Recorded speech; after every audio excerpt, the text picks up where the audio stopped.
It was a busy Saturday afternoon in downtown Manchester when Emma Thompson pulled her simple rental car into a parking space outside the grand shopping centre.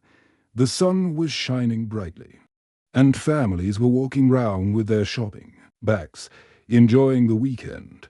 Emma was a successful businesswoman, but today she wore casual clothes and drove a modest car. She wanted to shop quietly without being recognized by anyone who might know her from the newspapers or television. Emma had been looking forward to this peaceful shopping trip all week.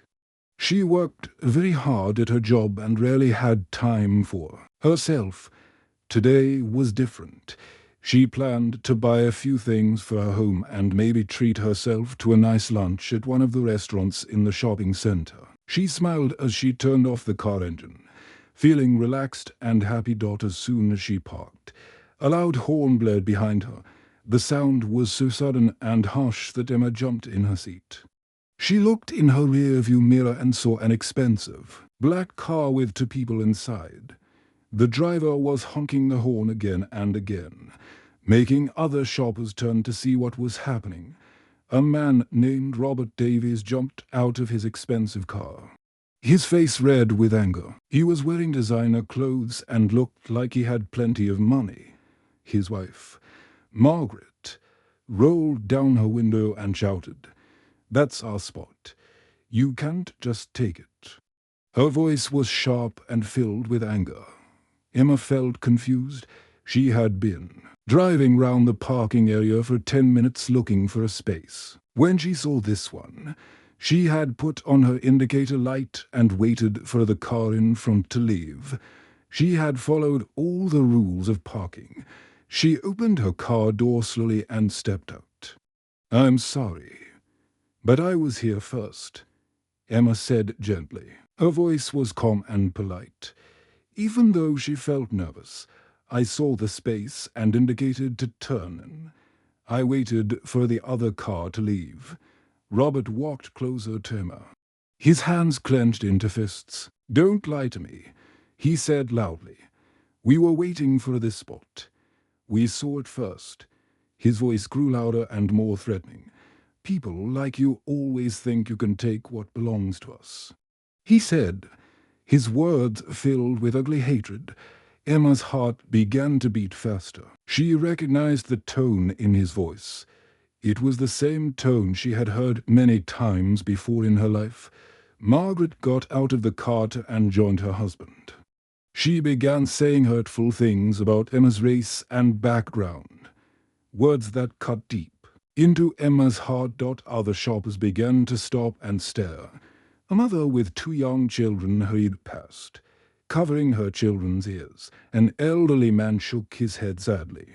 Some younger people took out their phones to record what was happening. Emma could see the crowd growing larger around them. Emma felt her heart beating fast. But she remembered all the times she had faced such treatment before, when she was a child at school. Some classmates had said similar things to her. When she was at university, she had faced discrimination from some professors. Even in her business career, she had encountered people who judged her by her appearance rather than her abilities. She quietly reached into her purse and turned on her phone's recording feature. She had learned long ago that it was important to have evidence when people behaved badly toward her. Her hands were shaking slightly, but she tried to stay calm. "I just want to park and go shopping," Emma said softly. "There's no need for this anger. We can solve this problem peacefully." But Robert and Margaret wouldn't listen. They continued their cruel words, getting louder and more aggressive with each passing minute. Robert pointed his finger at Emma and made threats about what would happen if she didn't move her car immediately. Margaret stood beside him, nodding and adding her own hurtful comments. Emma looked round at the crowd of people watching.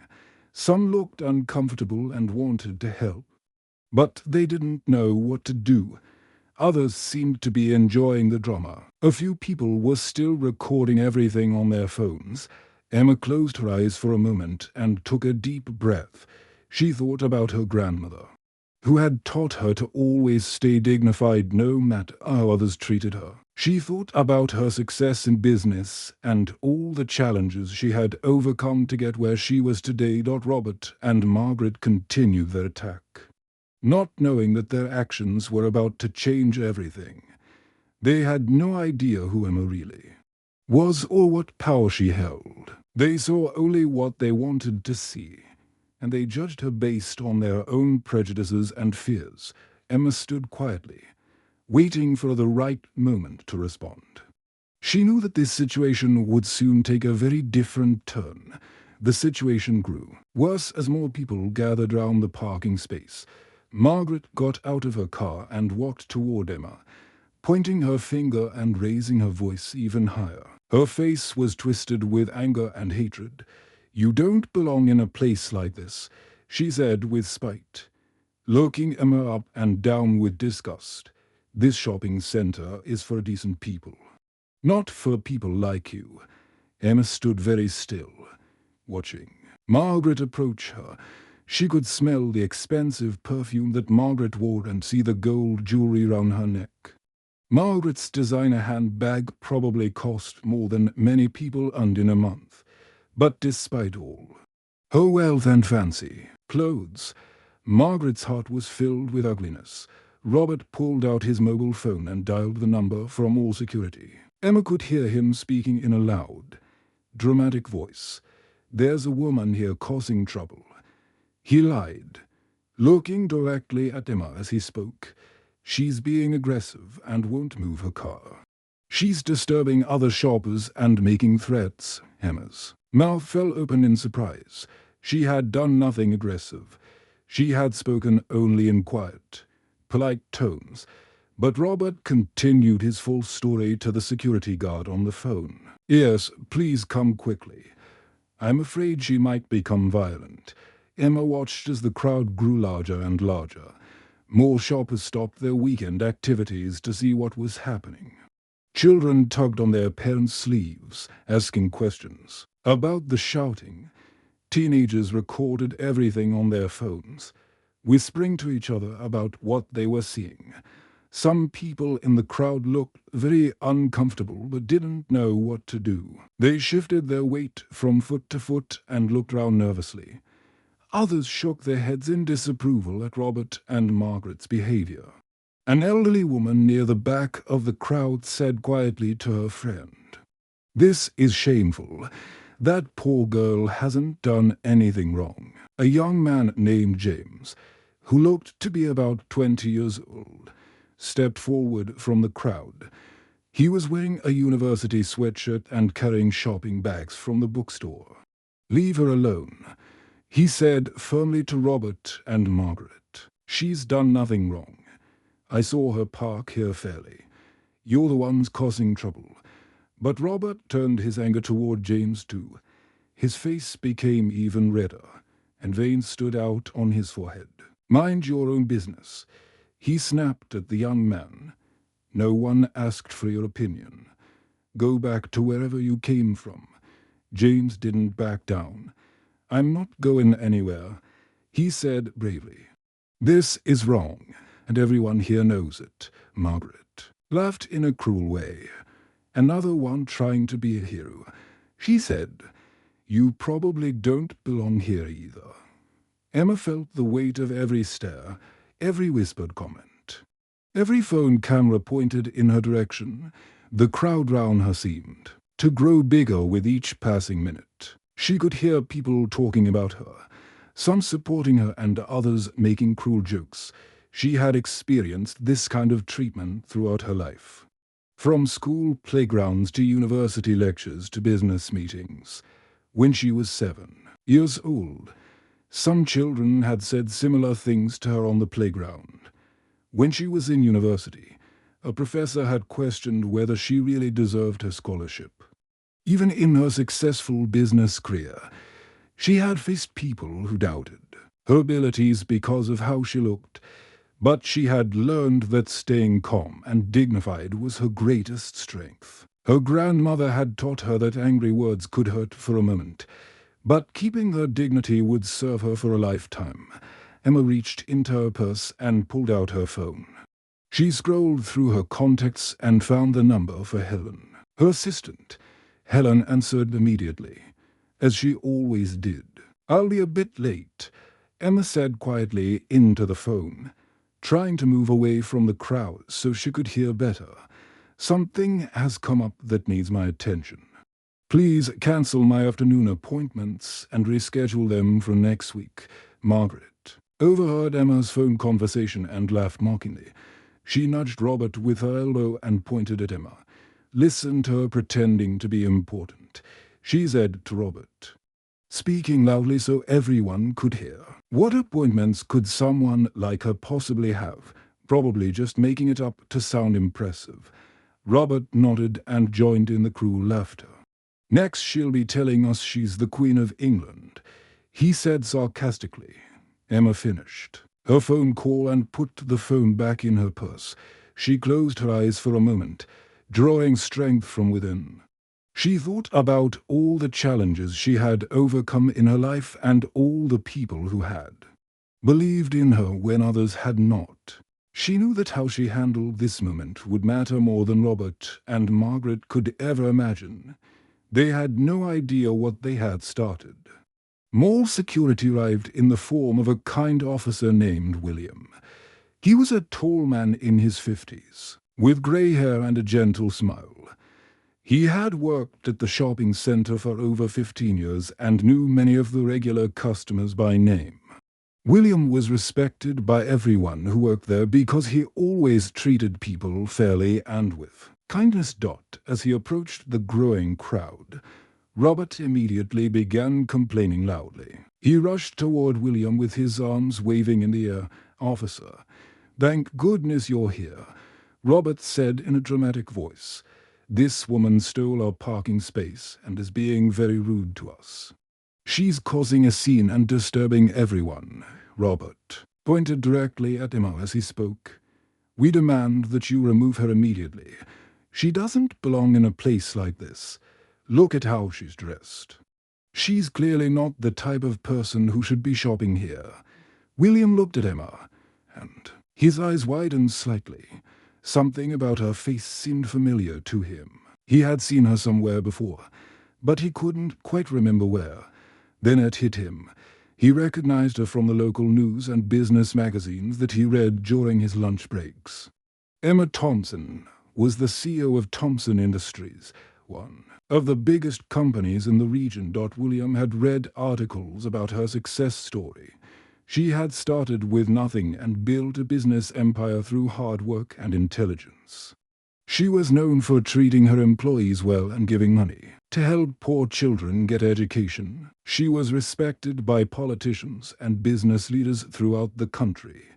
But William said nothing about recognizing her. He wanted to handle the situation professionally and fairly. He knew that everyone deserved to be treated with respect, no matter who they were. "Let's all calm down," William said gently, raising his hands to quiet the crowd. "I need to hear everyone's side of the story before I can make any decisions. Everyone will get a chance to speak." He looked round at the crowd of people who had gathered. Some were still holding up their phones to record what was happening. Others were talking quietly among themselves, trying to figure out what had started the argument. Just then, Emma's phone rang. The sound cut through the tense silence like a knife. Emma looked at the screen and saw that it was Helen, her assistant, calling about urgent business matters. Emma knew she had to answer because Helen would only call on a Saturday if something very important was happening. "Hello, Helen," Emma answered quietly, but her voice carried clearly in the tense silence that had fallen over the crowd. "Yes, Helen. I understand the board meeting is confirmed for Monday," Emma said, speaking in the same calm, professional tone she used in her office. "And the announcement about the new headquarters location will be made next week. Please make sure all the investors know about the community partnership proposal."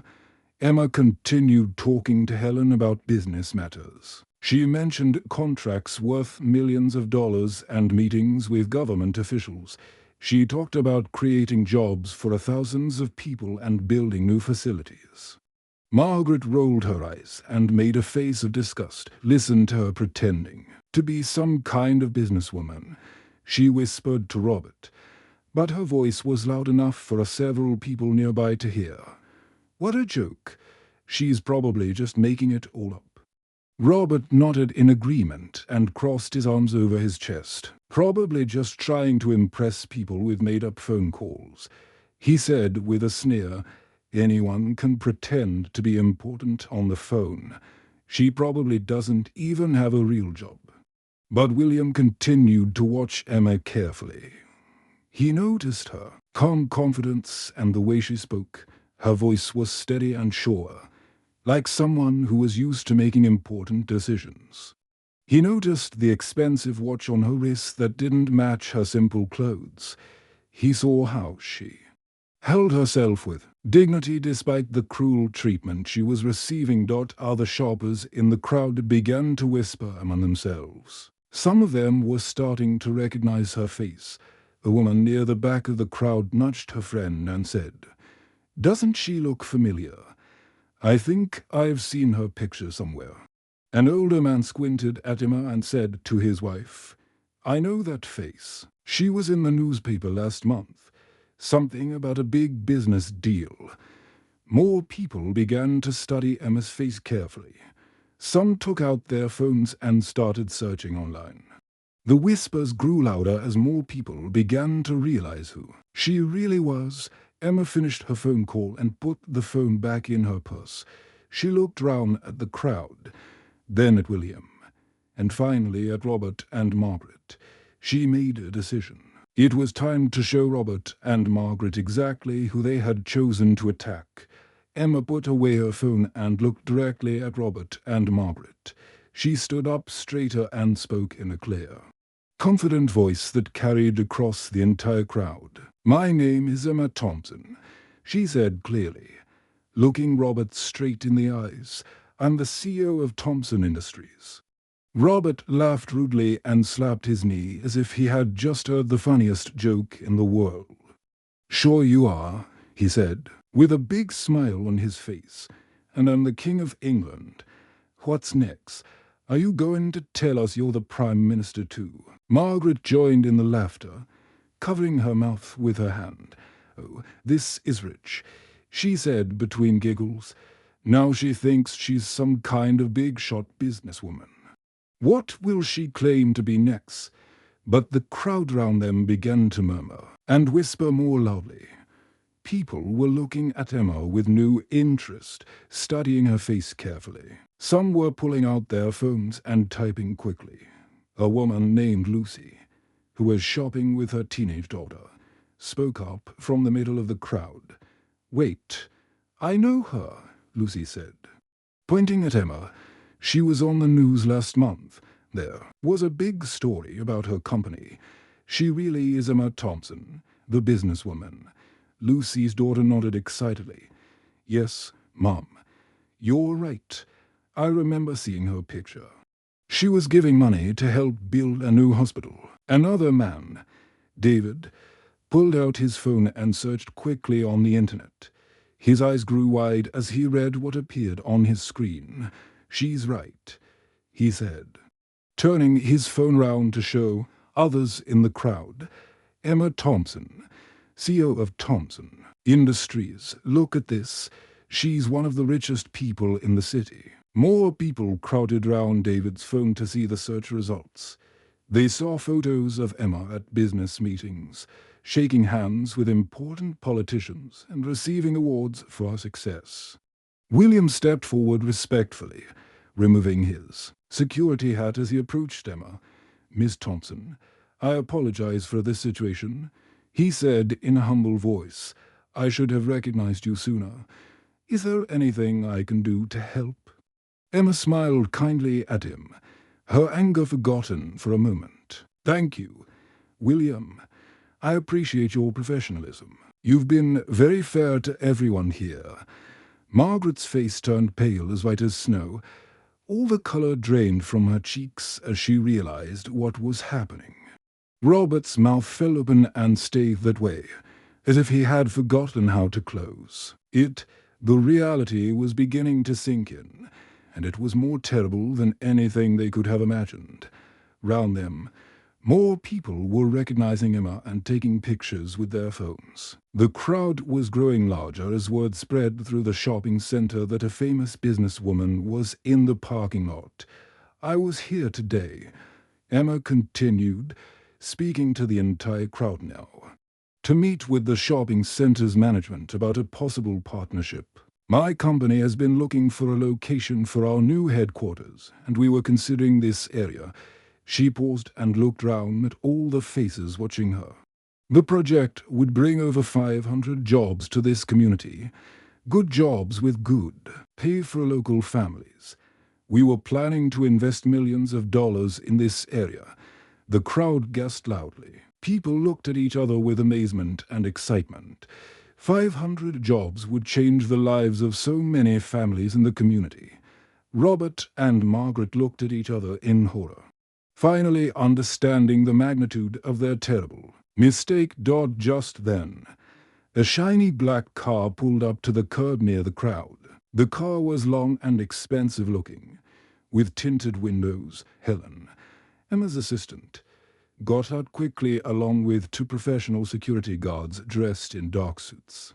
Helen was a smart-looking woman in her 30s, carrying a leather briefcase and a bag with clothes inside. She walked straight to Emma, ignoring the crowd completely. "Miss Thompson," Helen said respectfully, "I brought your things for the meeting. I have your business suit and all the documents you'll need. The shopping center's director is waiting in his office upstairs. He's very excited to meet with you." Helen handed Emma the bag of clothes and opened the briefcase to show her some important papers. "The contracts are all ready for your review," she said quietly. The truth was now clear to everyone in the crowd. Robert and Margaret had attacked one of the most powerful and respected businesswomen in the country over a simple parking space. They had insulted someone who could have brought jobs and prosperity to their entire community. The crowd stood in stunned silence, watching Emma and wondering what would happen next. The crowd watched in complete silence as Emma took the bag of clothes from Helen and walked toward a quiet corner. Near the shopping center entrance, she found a small area behind a pillar where she could change into her professional attire without everyone staring at her. When she emerged a few minutes later, she looked completely different. Gone were the casual jeans and simple shirt. Instead, she wore a perfectly tailored business suit that showed her true status and success. Her hair was now neat and professional, and she carried herself with the confidence of someone who was used to leading important meetings. She looked every bit the successful CEO she was, but instead of anger or revenge on her face, Emma showed only sadness. Her eyes were filled with disappointment, not hatred. She looked like someone who had been hurt deeply but was choosing to respond with grace rather than cruelty.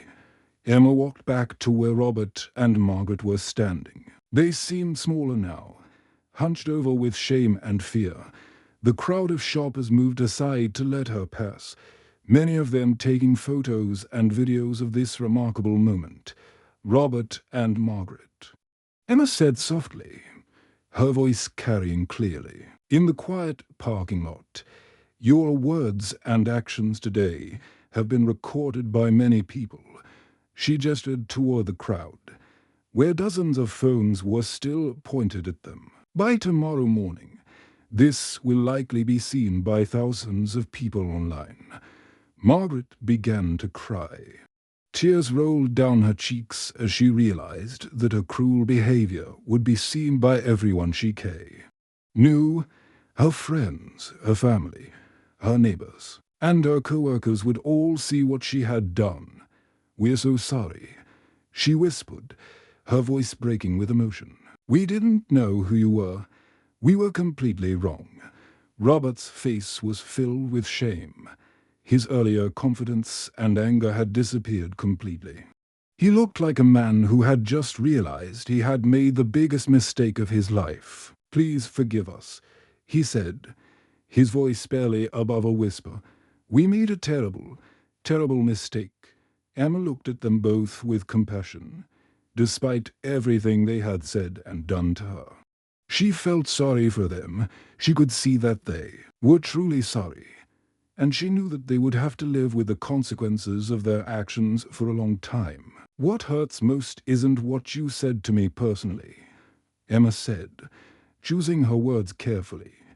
"It's that you judge me based on my skin color without knowing anything about who I am as a person. That kind of thinking hurts everyone in our community." She paused and looked round at the crowd of people who were listening to every word. "When we judge people by how they look instead of who they are, we miss out on knowing amazing people. We create walls between ourselves and others who could be our friends, our coworkers, our neighbors." Emma took a deep breath and continued. "However, I believe in second chances. My company runs programs to help people learn about diversity and understanding. These programs teach people how to see past differences and find common ground. Would you be willing to attend some sessions?" Both Robert and Margaret nodded eagerly, like children who had been caught doing something wrong and wanted desperately to make it right. "Yes, anything," Margaret said quickly. "We want to make this right. We want to learn and do better." Robert nodded in agreement. "Please, we'll do whatever you think is best." "We know we have a lot to learn," Emma smiled warmly, for the first time since the whole incident had started. "Good. And I want you to know that despite what happened today, I'm still going to move forward with bringing my company's headquarters to this community. The people here deserve those jobs and opportunities." The crowd began to clap loudly. People who had been watching in silence now cheered and applauded Emma's decision. They understood that she was choosing to help their community even after being treated so badly. William, the security guard, stepped forward and shook Emma's hand firmly. "Thank you for your grace, Miss Thompson," he said with genuine respect. "You've shown us all what real leadership looks like." As Emma walked toward the shopping center entrance for a meeting, she called back to Robert and Margaret one last time. "Real change starts with understanding," she said. "I hope today can be a new beginning for all of us." 3 months later, Robert and Margaret had completed the diversity program and were volunteering to help other people learn about tolerance and respect. Emma's company had broken ground on their new headquarters, bringing prosperity and hope to the entire community. The parking lot where it all started was now part of a construction site that would soon house hundreds of good jobs for local families. The end.